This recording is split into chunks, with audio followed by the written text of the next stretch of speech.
Recording. So everybody, this is Todd Cleveland. Todd is with Deschutes County OnSite Wastewater. He's going to be presenting to us on septic systems in Deschutes County. And so Todd, we really appreciate you taking time today to be a part of this. Since we're a little late, I'm going to skip introductions with other people that might be on and just go ahead and get started so you have enough time to go ahead and present. And so with that, Todd, I'll just turn it over to you. So yeah, thanks a lot. I'm sorry for the technical difficulties. I appreciate the opportunity to talk to everyone. I am the on-site wastewater manager for Deschutes County. My name is Todd Cleveland. I've worked on the on-site program in Oregon for almost 28 years. I've worked at Deschutes County for more than 25 years. I have a lot of experience, and I've probably dealt with quite a few people in the community as well. So what I'm going to talk about today, what the on-site wastewater program is, septic systems. So go ahead and proceed to the next slide. So what does that really mean? It's on-site wastewater means you don't have sewer. So you have to have some kind of wastewater treatment facility to serve residences. And over time, historically, on-site wastewater systems or septic systems were thought of as more of a temporary until you got sewer. Well, that's not really what's happening. So what we do in Deschutes County, as you'll see on that, the image there to the left, those little brown dots is where a septic system has been permitted in Deschutes County, in the history of Deschutes County. So you'll see that there's some in the cities, there's scattered around. It's all, there's large portions of cleared space, and that's all public land. So typically when you're doing a septic system, what do we do in the on-site program? We do septic site evaluations where we do test pits. We evaluate the site and soil conditions for what kind of system, how big does it need to be, based on a basic proposal. We permit those systems and we review applications for that design. We do pre-cover inspections. We authorize additions, changes, modifications to an existing system. We keep records, which are mostly in dial now. You'll find those scanned in the development documents. We investigate complaints for health hazards. So if somebody's got a failing system or they're disposing of sewage in an inappropriate manner, we will do an investigation.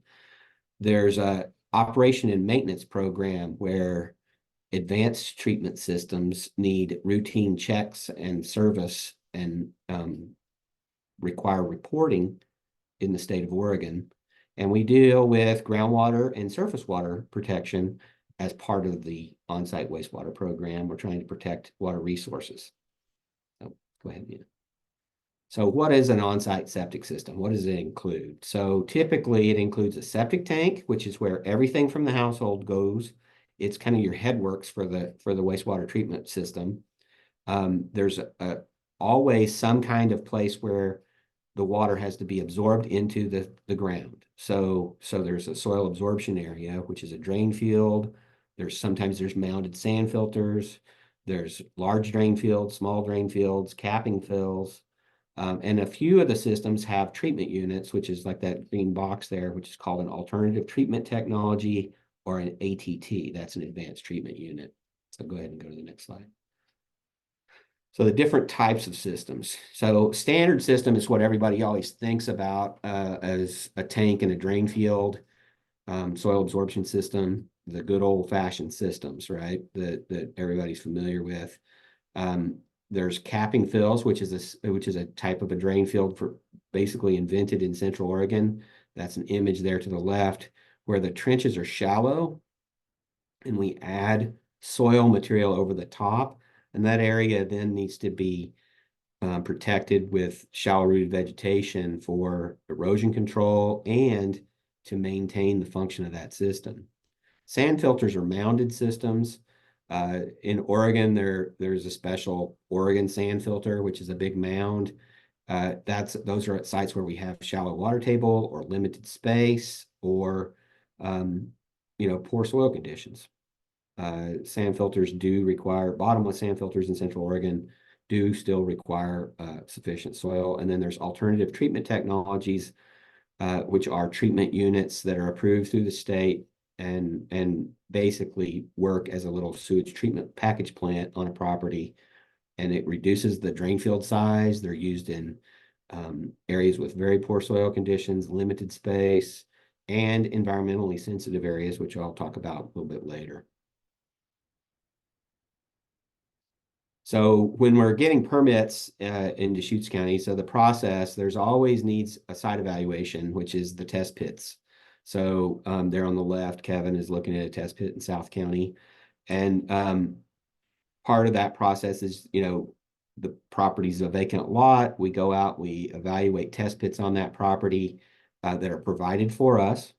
And the idea is that the applicant is proposing where they want to put that system. They've dug test holes. We go out and evaluate those test holes based on state rules. What kind of system can we approve there? What's the least system we can approve there for a single family residence? Typically, most of our program works in the residential components. We don't do large commercial systems. That's a statewide requirement. We do the permits. So once you have a site evaluation, you can then design a system and apply for permits. We review the permit, the design of that system. We issue minimum permits based on what the proposed use is going to be. Typical systems are sized for 4-bedroom residences in Oregon. And once that system is installed, then the installer has to submit paperwork, and we do inspections on that installation and make sure it meets minimum requirements. And if all the code requirements are met and permit requirements are met, we will issue what's called a certificate of satisfactory completion. That is the official document, the official record approving that system. And it's typically the drawing that goes with that is an as-built, signed and drawn by the septic installer. So if you have an existing house, you have an existing system, you want to add a bedroom to that house, or you want to build an accessory like a barn or a shop that's going to have bathroom, that additional connection or that additional increase in flow, we have to do what's called an authorization notice, where we review the existing system. We make sure that you're not compromising that system size to handle that use, that there's plenty of repair area available to serve that property for the long term. And then when the system fails, we will do repairs or replacements of failing systems. So everybody calls it repair, but most of the time it's a replacement system. We have an initial area and a replacement area on a property that we have to maintain over time. And the purpose of that is that when that initial system fails or surfaces, we will go in and put in a valve, allow the original system to rest, and we put in a new replacement system that's sized and has sufficient area to serve that existing residence. So, as I mentioned before, there's a lot of systems that have moving parts. And in Oregon, we've created requirements for operation and maintenance for pressure distribution, sand filter, and alternative treatment technologies, or ATTs. Pressure distribution and sand filters that were installed since 2014 have to have an O&M agreement.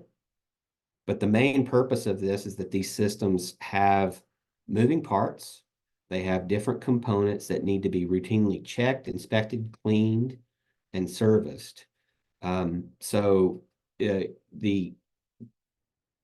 green box that you saw that has a pump, that has multiple pumps, that has sheets in there, there's sprays, there's spray nozzles that distribute the effluent. And if all those things get dirty, it won't operate properly. So routinely, those need to be cleaned, maintained. Sometimes things have to be pumped out. They'll determine when the septic tank needs to be pumped. They may be able to evaluate, the service providers can tell if someone's put something toxic into the system. So, and be able to have communications with the property owner. So the property owner is a part of this and really needs to understand that. So, and at the bottom here, perfectly good systems fail because of improper use, overuse, or abuse. So there's a number of damaging actions that people can take. And I think the next slide, I'm going to go to the next slide. So annual maintenance requirements. So all these systems require ATT agreements. So in Oregon, the advanced systems, the pressure distributions, the sand filters, and the ATT systems require an ongoing contract for the life of that system, provided by a certified service provider. That service provider is registered or certified through the state of Oregon, and they're typically certified by the manufacturer of that system if it's an ATT. So they've had some training from the manufacturer of the ATT system, so how to maintain that system. Basic certified operators are certified through the state. They take a basic class. It takes 2 days to take that class to get certified for it. So it's a significant class. And pressure distribution systems and sand filters that have components, any certified provider can do those systems. There's an annual inspection report that has to be provided to the county. And there's a fee associated with that annual report evaluation fee. So any 3 of these things, is a 3-component program. Failure for a property owner to do any of these 3 things or have a service provider doing this for them, you end up in code enforcement. In Deschutes County, we have over 1,800 of these systems that are in current maintenance. And so that's the most in the state. A few other places it's growing quite significantly. Part of the concerns there is that, do we have enough providers? Do we have enough communication with property owners? So it's critical when someone purchases a piece of property with an ATT system or under one of these maintenance program requirements. So sand filters and pressure systems that are in the program have an O&M record, that gets disclosed to the buyer. They know that they need to talk to a service provider and have a contract, and that these annual requirements are part of the ownership of that system. It's critical. So yeah, some of the things that people can do to damage their system. So very commonly we see things where people have been driving over portions of their system. They put livestock over their system. That compacts the soil. So when we're doing these site evaluations, we're looking at soil test pits, right? Well, that soil is what's doing all of the filtration, physical filtration, the biological environment that's treating the wastewater and absorbing it. If it becomes compacted, it won't absorb the water. It won't allow for air movement. It will promote failure. Same thing happens if you've got irrigation or stormwater runoff that drains into your drain field or soil absorption area. That will saturate it and cause it to fail as well. Paving over areas, building structures over a drain field will cause compaction and affect the function of that system. All these things can damage the system. In addition, there's like chemicals that you add. So fabric softeners are very hard on systems. Toxic substances. I was talking to someone today about chemotherapy. If you have someone on chemotherapy in your house, those kinds of chemicals, they're very toxic. They pass through the body and they end up in the septic tank. So additional care and maintenance of that system may be necessary if someone in the household is having chemotherapy. It basically kills the good bacteria that are functioning in that system. So it's really critical to preserve or reserve your replacement areas. So you want to protect your existing system, but you also don't want to be parking on your repair area, because when we need that area, that's going to become your primary system area. So you don't want it to be impacted as well. If there is no, areas without replacement systems, which I've come across in my time doing this, where we can't fix a system. One time I had to deny a permit. They had to connect to sewer. Took 2 years for that property to get connected. No one could live in that house because there was no sewage system that would function.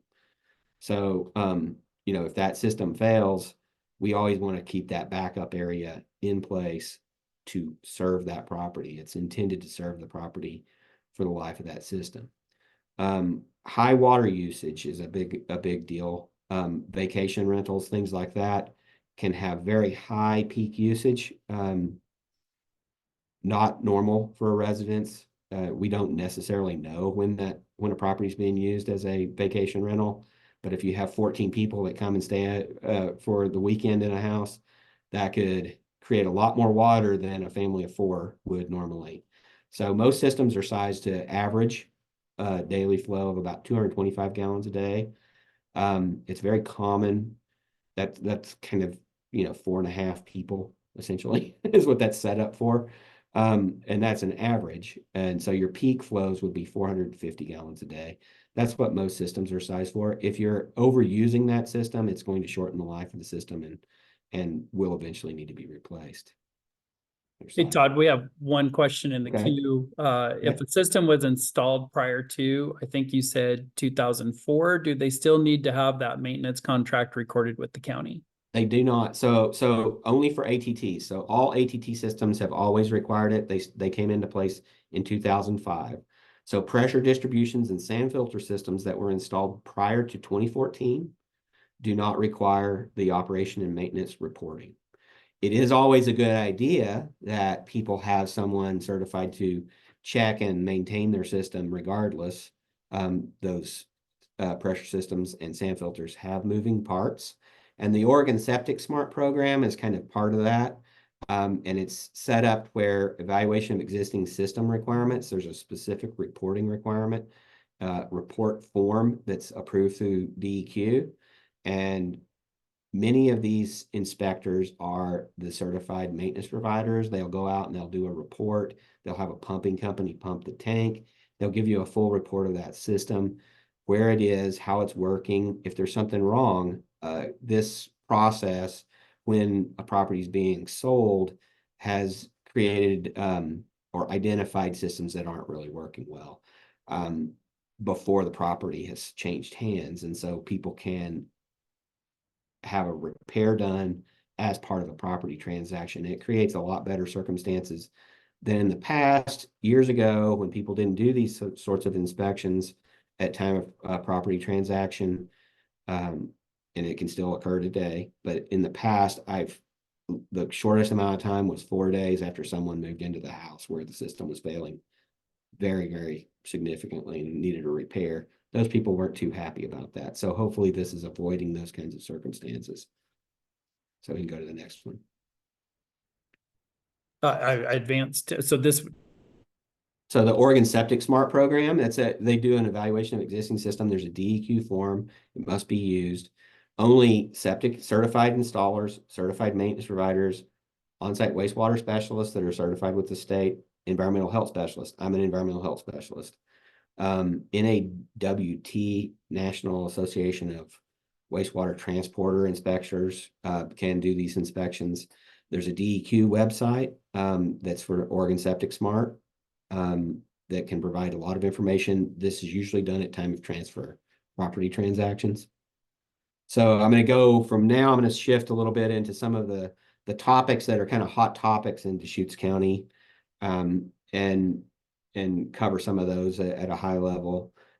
South Deschutes County groundwater protection. So where is that? If you've lived in Central Oregon for quite some time, you may have heard about this. There's been even editorials in the Bend Bulletin recently talking about some of the groundwater issues in South Deschutes County. As you recall, in the first slide that showed the little brown dots, there's a lot of septic systems in South Deschutes County, which is south of Sun River all the way to the Klamath County border, basically Lapine Sun River area. So there's groundwater pollution developing from on-site wastewater systems. We did a study with USGS and DEQ from 2000 to 2005 that identified that septic systems are the primary source of this contamination, and it's accumulating over time in the groundwater. It's going to impact people's drinking water from their drinking water wells, and large areas are at risk. This map to the left here identifies areas that near the water table are going to exceed 10 milligrams per liter in the upper part of that aquifer. About 65% of the wells are in the oxic zone or in this area susceptible to contamination. It's also where we have really high quality water that's used for drinking water. And, there is connection from that groundwater to the Deschutes River, the Little Deschutes River, the Fall River, all those Spring River, all those surface water sources have impacts potential from shallow groundwater if that groundwater gets contaminated. So one of the things we're doing in South Deschutes County is we're requiring advanced treatment systems. I think we can go to the next slide now. Todd, we just had a question pop up and it looks like Okay. it's a little from earlier in your presentation, but Okay. what constitutes a failed system? So we could go back to, no, it's a ways back, but there's so surfacing water. So it's slide 5, I think. So right there, go down one. So one more. Down. Where did it go? I think it's slide number 5. There's a picture that shows a really green yard. So right here. So that picture where the green grass is, so see that how it's all kind of dyed and it's wet and it's black looking. That's a failing drain field. So it's become saturated, it plugs with biomat. So over time it grows material in there and it won't absorb that water. It doesn't filter into the ground, get treated and cleaned. This is septic tank effluent coming to the surface. So what you don't have in this image is a scratch and sniff. So you can't smell what's there. I think I was standing on the windward side of that. So I'm on the south side of that drain field. I still remember where it was, even though that was in 2010. And so on the other side of that, it smells like sewer. So, it does not smell good. This was a pretty bad failing system. They were using lots of water in that house. So that's one way that it fails. That's more common where it fails in the drain field area. The other way is it can back up. So older systems in particular, or if you have compaction in the drain field area, it may back up into the tank and cause slow flow in your house. So, when you would typically see that is when you're doing laundry, draining the bathtub. When you're using that water is when you're going to see it want to back up. It doesn't have anywhere to go, so it's plugged. And when they're plugged that way, those are particularly nasty. Newer systems, we have requirements where the drain lines are kind of, there's enough grade to it. So this bottom picture in this image is a drain field being installed. And what you can't really see is the tank is above that drain field. So it forces the water out into that drain field. So typically you see when a system fails, it surfaces in the yard. It doesn't back up into the house. Of course, that's easier to deal with. It's not quite as inconvenient.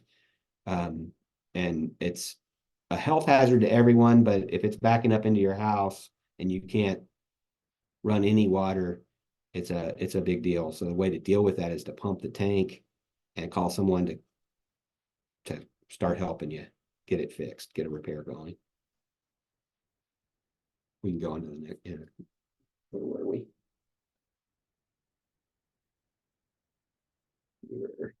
So yeah, so current requirements in South County. So we're talking about this groundwater contamination issue.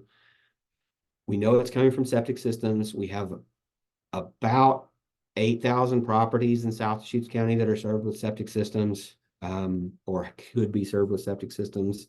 There are about 1,500 lots, somewhere around that ballpark, that are high groundwater lots that we can't approve for septic systems. But in most cases, when we're doing new development or major permits, so like a major repair, or someone's trying to do an authorization notice where they're going to increase that use, or they're changing out their house, building a new house, adding on to their house. When we go through that process, over large portions of South Deschutes County, we're requiring nitrogen reducing technologies. So that means an advanced treatment system. Typically, this one on the left here is an Advantex system. It's made in Oregon. It's from Orenco Systems. It's listed with the state. It has a mechanism. There on the left, there's a pipe that's going back to the septic tank. It's a small pipe. On the left side of that image, it's a little bit covered up. You can kind of see it.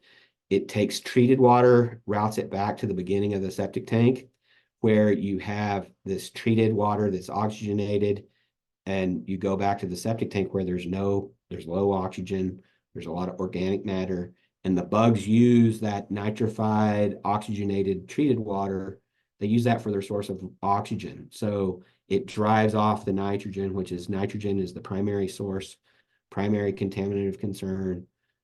If we drink 10 milligrams per liter or more, that's considered unsafe drinking water. Honestly, you get above 1 part per million in people's wells in Deschutes County, and it's being impacted typically from some source, but in most cases it's from septic systems. So, and that's what everywhere we found nitrate in groundwater in South Deschutes County or in people's wells, it's from a septic system. So the idea is we're trying to reduce what's going in the ground to the best of our ability. When you pre-treat it, it can go to a smaller sand filter and it gets filtered. So most of the pathogens and other contaminants get filtered out and attenuated in the soil, but that nitrate passes through and accumulates. So if we can reduce what's going into the ground, there's a certain capacity in the aquifer to help keep us below that threshold of 10 milligrams per liter in people's wells. And, you know, one of the fortunate things we have in Central Oregon is we have absolutely fantastic drinking water resources.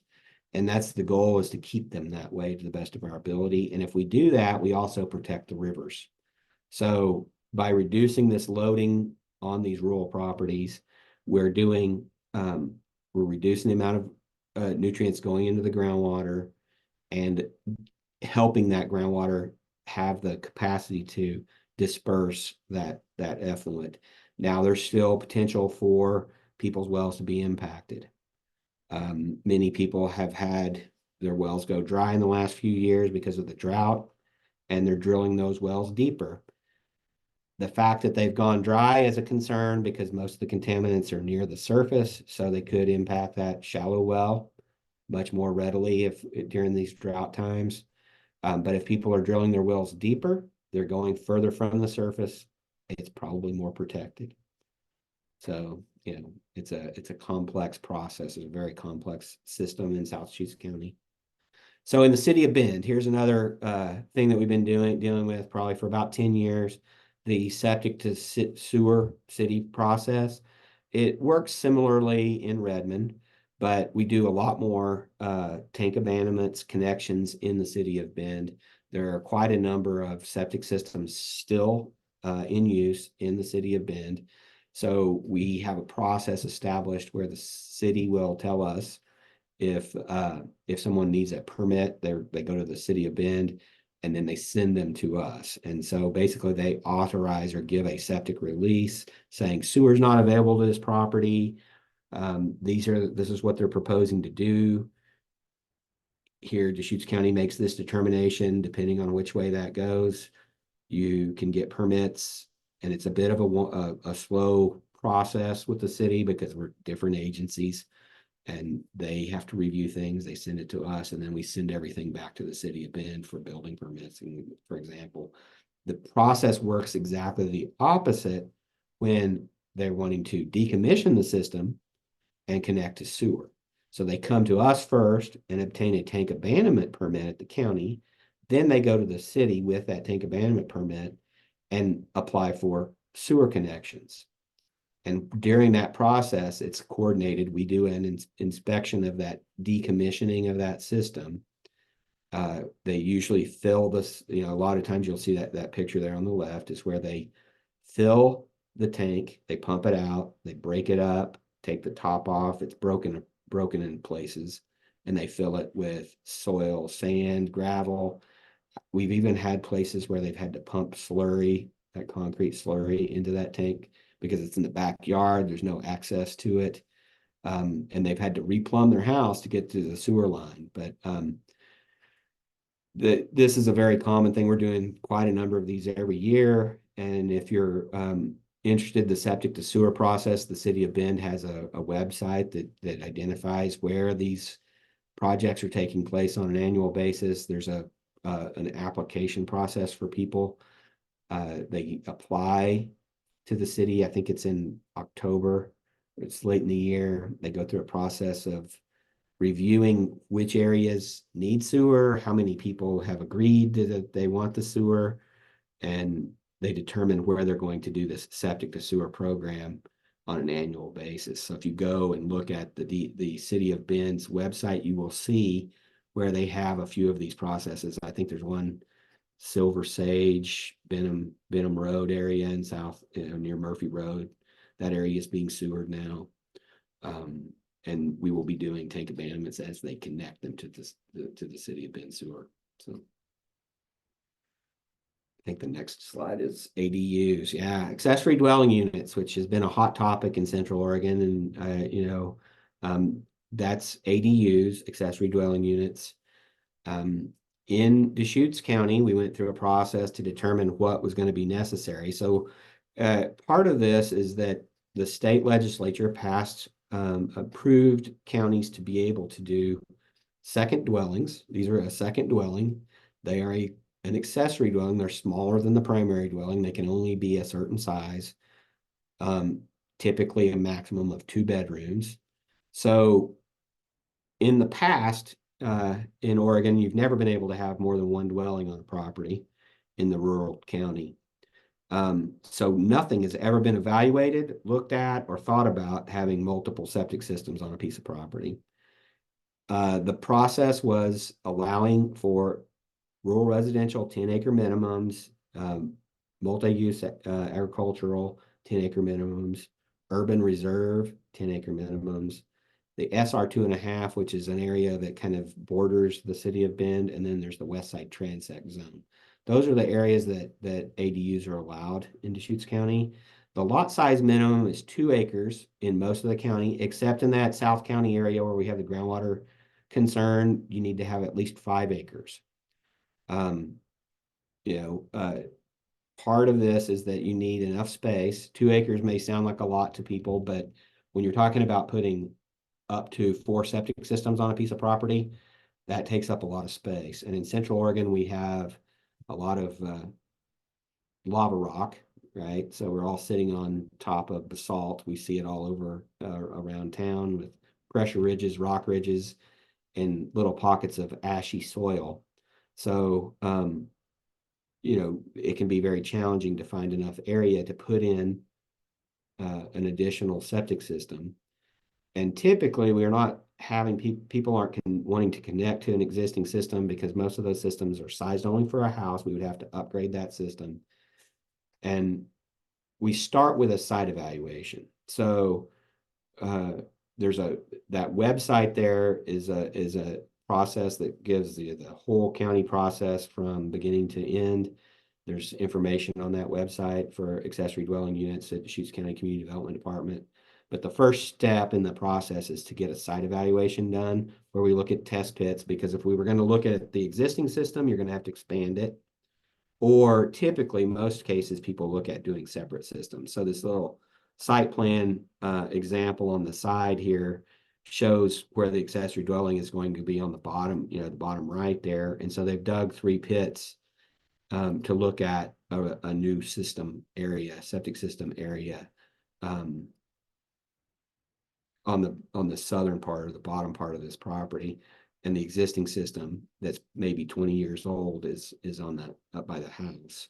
And so it's not feasible, easy, or simple to try to connect to that system. So we do a site evaluation to determine suitability of the property, and tell you what you would have to do before you spend a lot of money doing plans and preparing for it without knowing where your septic system is going to be.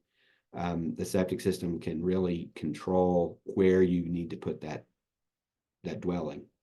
And there are a few properties where we have not been able to approve accessory dwelling units because there's not sufficient soil, sufficient space on a property to serve 2 dwellings. So another component is financial assistance. People need help paying for some of these repairs and replacements. It hits them suddenly out of the blue when you have a failing system. And so there's a couple of different opportunities out there. Craft 3 clean water loans.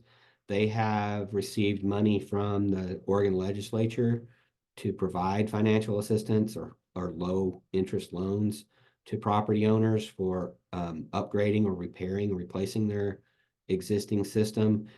Typically, the system, it needs to be about at least 25 years old, or failing. Neighbor Impact has some home rehabilitation loans that they have been able to provide assistance for septic repairs. Currently, I think they don't have a lot of money. There's a program that the county, using groundwater protection funds, which is associated with the Lapine area. We provide non-conforming loans through that process with Neighbor Impact. That's all done in South Deschutes County. They're pretty rare. And then at the county, we use groundwater protection funds in South County when someone has to repair their system and install one of the advanced treatment systems to protect water resources. We have a nitrogen system rebate program using funds generated from the new neighborhood in Lapine. It goes into the groundwater protection fund, and we use that money to help alleviate some of those costs for someone when they're having to install a ATT system. Currently, that's $3,750, and we're just bouncing along, having enough money to continue providing that assistance to people. And one of the things we had a program where we partnered with Central Oregon Intergovernmental Council, Jefferson County, Deschutes County, and Crook County with ARPA funds in the last few years. And that program is really kind of coming to an end. We've allocated most of that money. But what that really demonstrated is how many people need assistance in Central Oregon. And we didn't have enough money to help everyone. So that's an important thing that I keep bringing up every time I have an opportunity to talk about how much people need, what kind of systems they need. We are also working on applying for a grant through the EPA in South Deschutes County in a specific census tract where it's a disadvantaged community, I believe is what it's identified as, where we would be doing well deepening, updating septic systems, doing some fire reduction and smoke reduction hazards. And I think through Neighbor Impact would be helping with some of their improvements on homes for insulation, for air quality, things like that.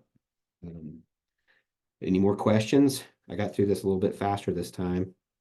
It's a little bit different online, so it's not as interactive and I can't see anyone. Yeah. So. All right, well, it's open to questions, and while we're waiting to see if anyone has one, I have one question. I went to a seminar similar to this a few years back, and I thought the speaker had mentioned there's a statute or a OAR or something that allows, if you have 10 or I think it's 10 or more acres, that it's almost like an automatic approval for a septic system. Is that accurate? So if there's a condition, it has to meet a bunch of conditions called rural area consideration. It's specific geographic rule. It typically applies, further east. We don't have a lot of properties that would qualify here in Deschutes County. It doesn't stop the need to do a site evaluation, but it basically places where that makes sense, where I've seen it used is like Harney County, things like that, where you're super isolated. It's a very large property. The goal there is we still will do a site evaluation to find the best location because we want the system to work and perform. But the idea is that you're not going to impact a lot of other people, right? When you're out on those large parcels. So, and it's east of the Cascades where precipitation is much more dry areas, right? So there's the climate is much drier. You're very isolated. So the public health risk is much lower than other properties. Any other questions? I'm not seeing anything in the queue currently. But for those, if you have questions, go ahead. You can either choose raise hand, which then I can unmute you. You can ask your question, or you can just type it in the chat or the Q&A section. So I thought of something else I would wanted to add. And so some of the things about ATT systems where the O&M requirements are in place, we are working on a few things in Dial where those properties are going to be more clearly identified. Don't know when that's going to happen. So it hasn't happened yet, so I don't have something to point you to, but it's going to say that this property is served with an ATT system, which requires ongoing operation and maintenance requirements and annual reporting. So hopefully that will improve buyers' understanding of what they're getting into when they purchase one of those properties, making sure that they know that they need to have a service contract and annual reporting. Because we are the county with the most of these systems, we're sort of on the cutting edge, or the emerging of all the problems that come up with this program. It's a program that hasn't ever operated in Oregon before, and it's a fairly new setup. So we seem to be right at that development edge where we're trying to communicate to the public, communicate to property owners, coordinate with service providers, and make sure people are aware that these systems require service. I have one more question that's personally to me. We had a house that we sold, and it was an older home, and we learned that the septic system was what was referred to as a pour in place. And therefore it didn't have a bottom to the tank. It's basically just 4 stem walls. Curious if that sounds like it was somewhat common at one point in Deschutes history, and was curious if you knew if there was a date range that we should be aware of, or realtors should be aware of, like if they're getting ready to list a house and it falls into, a certain date range, should they be looking at that as a potential issue? Yeah, so what so DEQ came into existence in 1974. So permits and septic system permitting and siting requirements and system requirements really started in 1974. And what you're identifying is some of the things that I've come across in Central Oregon. And there's a system called a drill hole, or a sewage drill hole, injection wells that were used to dispose of sewage in Central Oregon because of the lava, the basalt rock topography that we have, geology that we have. And those injection wells are a significant concern of contamination. They're in parts of Bend. Found quite a few of them northwest of Redmond and in Terrebonne very commonly. And what they are is basically somebody drilled a well and all their sewage is going down that well. Not a great idea.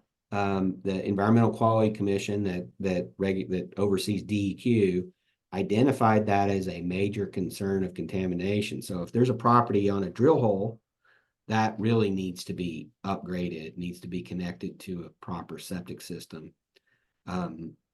We don't know how long it could be before some of those systems could impact our drinking water, which we get most of our drinking water from the groundwater. So in Central Oregon. And so we really want to preserve that resource. And when there were 10,000 people in all of Central Oregon, that wasn't a big deal. But nowadays, it's a much more of a concern. So your septic tank without a bottom was probably purchased and constructed prior to permit requirements. Okay. So most of the systems that have sewage drill holes were built in the late 50s, early 60s. So if there's never been any septic permits, and we wouldn't have septic permits identified on those properties most of the time. I do have another question in the queue. It says, can a holding tank substitute for a failed drain field when there is no reserve known or available, at least temporary, if nothing else? So that's what we do, set up a temporary setup for a holding tank, but that's really not feasible for a single family residence. You cannot use holding tanks on residential uses. It's not sustainable. So you would be pumping that tank, weekly if you lived in that house, or less, more frequently. And that's about $500 every time you pump that tank. So that's not a feasible option for someone living in a house. If you $2,000 a month just to pump your septic tank is not sustainable for anyone. So we would do that when we have to for weather purposes to find a solution while people are living in the home. Typically, we have people reduce their water usage, so you can go to the laundromat, things like that. That would be a critical reduction, really try to reduce water usage while we're trying to come up with a repair. Like I said, I've been doing this for 28 years, and there's been one time where I've been denied a permit on a property. So it's not it's a rare occurrence where we can't find some kind of solution. We can do what are called reasonable repairs. In other words, that system may not meet the criteria for a system or code, but we can get a workable system installed. Typically, that includes an advanced treatment system of some sort, sand filters, treatment units, things like that. And we can fudge on setbacks. We can add additional requirements to fit that system in. So we typically find solutions. So residential properties can't be served with holding tanks over the long term. Another question is, I have an injection tank. Is that a holding tank? And this is in Tillicum Village. So that's probably a pump. So it probably ejects. It's more of an ejection system. So I believe that they're connected to the city sewer system in Tillicum Village. So it pumps sewage, the solids and everything, into a treatment facility. So that occurs in the city of Bend quite frequently, where the sewage is being pumped to the sewer system. If you have that on a septic system, it's pumping from an ejector location, pumping to a septic tank. We would need to know that. We want to know that when that's occurring, because that you're pumping solids and everything into the tank. That tank, the idea of the septic tank, like I said, it was the headworks of the septic system, is to allow for settling of solids and for stuff to sink and stuff to float in what's called clear water, which is kind of funny. I always think that it's funny. It's not clear. It's not very clear water to flow out into the soil absorption system for final treatment.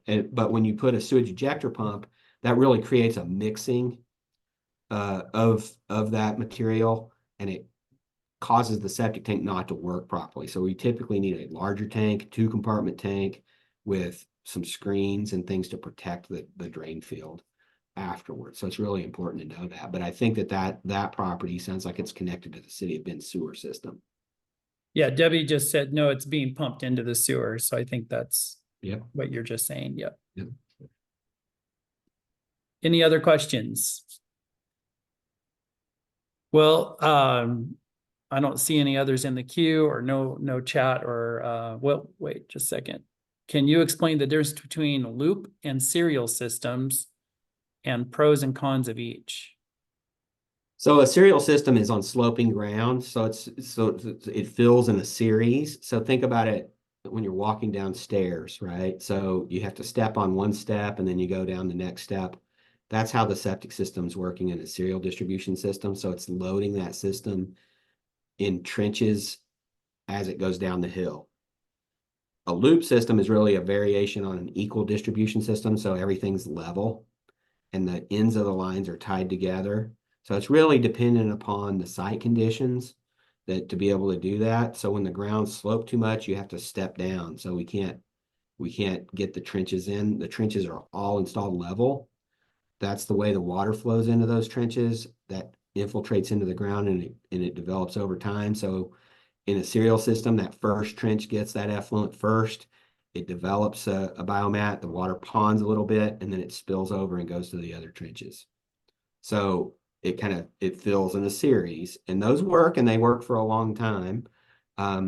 Where you can get problems is rodents getting into the portions of the system that aren't in use. Tree roots are a problem with all of our systems, and loop systems can kind of allow for the water to flow down. You know, if you have tree roots in one part of the line, they may go all the way around and come back and use that entire system. So a lot of the times we are looking for installation methods to maximize the life of that system and the functionality of that system. So if you're installing trenches, we want that entire system to do work at some point in the future. It may not be today, it may be, 5 years from now as it steps down those stair steps. That's the main difference. Okay, Todd, well, I don't see any other questions in the queue. We've had a few people just say thank you very much, so I want to pass that along, and do thank you for taking an hour out of your day to help us today and share your wisdom. So we appreciate it. And for everyone that's still on the call, Deschutes will have you your certificates by no later than Tuesday of next week. And those will likely be emailed to you. So just keep an eye out for your CE certificate for that. So with that, thank you very much. And I hope everyone enjoys this beautiful weather and have a great week. Thank you much. Thank you. Thanks, Kevin. Thank you. Appreciate it. Sorry for the technical. I still can't figure out why that didn't. I'm not sure. It would not, my computer would not allow me to do it. It kept, it was like it was blocked. It was like there was something wrong. So I'm not Something sure. was locked. Yeah, to Yeah. where it wasn't allowing you to do anything. It wouldn't No allow me to worries. do We fumbled. We got through it. So hopefully I was I'm advanced. technologically challenged, that's for sure. So Well, thanks appreciate again. it. Really appreciate it. Yep. Okay. Have a good one. All right. Take care. Bye. Bye.